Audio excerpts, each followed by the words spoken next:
Welcome back to High Stakes, where we help you elevate your betting strategy. Don't forget to hit the subscribe button to stay updated with our daily content. Looking for exclusive access to premium betting picks? Join us on Patreon. Links are available in the comments section below.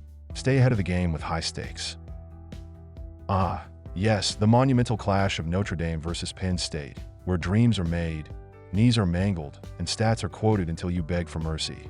Just 3 games left on the college football schedule, so naturally, we're here to make sure you're prepped for the Orange Bowl like it's the Super Bowl of I told you so predictions. On one side, you've got the number 7 Fighting Irish, 13-1 SU, 12-2 ATS, who also casually disposed of number 2 Georgia in the Sugar Bowl, 23-10, as if that was just another Tuesday. They're riding a 12-game winning streak into this semifinal and clinging to dreams of their first national championship shot since 2012. You know, the year they got steamrolled by Alabama. Their defense is apparently the holy grail of college football, allowing a saintly 13.6 points per game. But don't forget their offense, ranked 4th in scoring and averaging 37.7 points per game, except when they face real teams, like Georgia, when they can only scrape together 244 total yards and 14 first downs. Star QB Riley Leonard and his dual-threat theatrics will try to save the day, assuming Jeremiah Love's banged up knee holds up long enough to hobble onto the field. And let's not forget the injury report, which is basically a novel at this point. Notre Dame is missing half their roster, but hey, next man up, right? Marcus Freeman's "everything's fine" energy isn't fooling anyone. Now, Penn State, the number 6 Nittany Lions, 13-2 SU, 8-7 ATS, breezed past Boise State in the Fiesta Bowl like they were playing a JV team. Their offense is hotter than a Florida sidewalk in July, averaging 33.7 points per game, with a delightful two-headed monster of Kaytron Allen and Nick Singleton both rushing for 1,000 plus yards. Their defense, ranked 6th nationally, is apparently allergic to letting opponents score, allowing just 288.8 yards per game. But, the drama. Big Ten Defensive Player of the Year Abdul Carter got hurt, and head coach James Franklin's optimism about his return is as vague as a politician's campaign promises. The history between these two, deadlocked at 9-9-1, with the last meeting in 2007, a game Penn State won so long ago it might as well have been in black and white. This time, it's a battle of the bruising rushing attacks, with Penn State slightly better at stopping the run. Love's gimpy knee might be the deciding factor, but hey, no pressure. The betting advice? Take Penn State plus 2.5 because Notre Dame's offense has been as consistent as a coin flip lately. And the over at 45 points? Sure, why not? Both teams should score enough to keep things interesting unless, of course, they decide to turn this into a defensive staring contest. Prediction: Penn State covers, and everyone who bets the over sleeps well that night. Here are the best game prop picks. Penn State over 200 team rushing yards, because why stop now? Oh look, Penn State has another 1,000-yard rusher? How quaint. Not one, but 2 backs clearing the 1,000-yard mark in a season is like showing up to a potluck with not 1, but 2 perfectly cooked dishes. Overkill, but appreciated. Kaytron Allen, 1,026 yards, 8 TDs, and Nick Singleton, 1,015 yards, 9 TDs, aren't just your average running backs. They're a relentless wrecking crew of yardage and heartbreak for opposing defenses. When they ran for 216 yards against Boise State, it wasn't just overpowering the defense. It was a polite mugging with cleats. Sure, Notre Dame's rushing defense is respectable, but respectable doesn't stop you from getting run over by 2 freight trains moving at 5.5 yards per carry. And let's be honest, Notre Dame hasn't exactly faced a dynamic duo like this all season. They've been good at stopping regular running backs, but facing Allen and Singleton? That's like saying you're good at riding a bicycle and then being thrown onto a MotoGP track. Good luck, Irish defense, you're going to need it. Notre Dame, total rushing yards under 200. The running game's love story. Notre Dame's ground game has been a highlight all season, averaging a robust 217.5 rushing yards per game. Good for 11th nationally.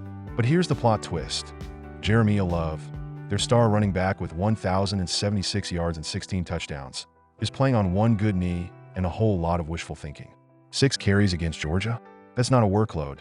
That's a cameo appearance. Sure, he's expected to play, but unless Love has superhuman healing powers or a secret twin, he's not going to be at 100%. And then there's Penn State's run defense, which isn't just good.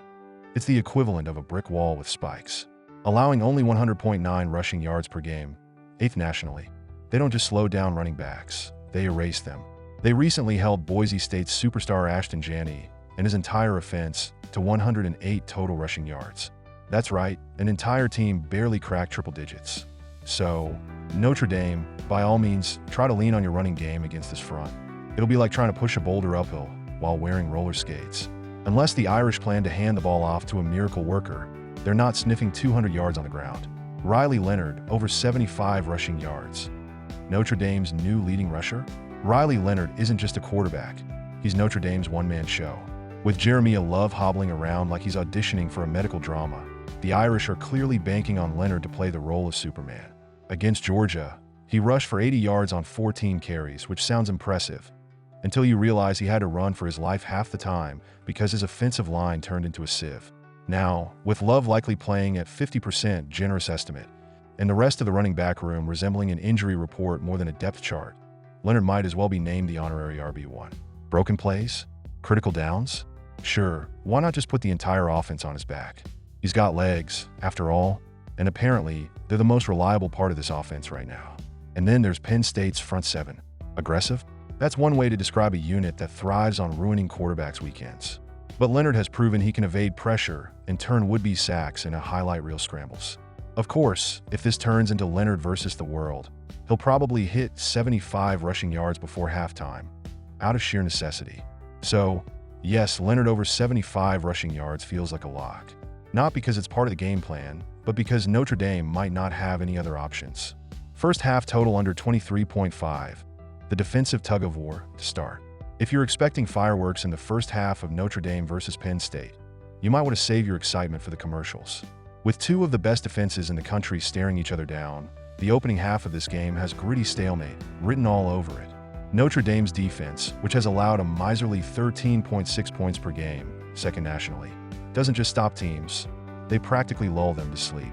Penn State, not to be outdone, has given up only 14.9 points per game, sixth nationally, and thrives on smothering offenses before they can figure out what's happening.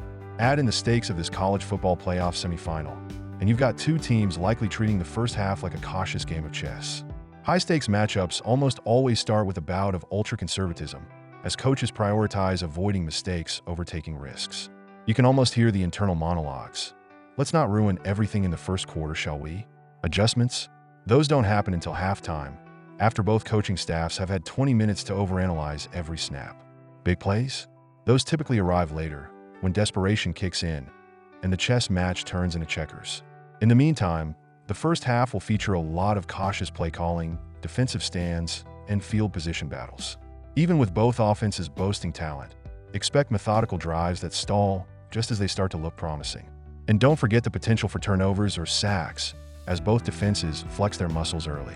The under 23.5 feels safe here, not because the offenses are incapable, but because the defenses are too busy running the show. This is less shootout in Miami and more defensive slugfest at the Orange Bowl, at least for the first 30 minutes. And that's a wrap on today's video, folks.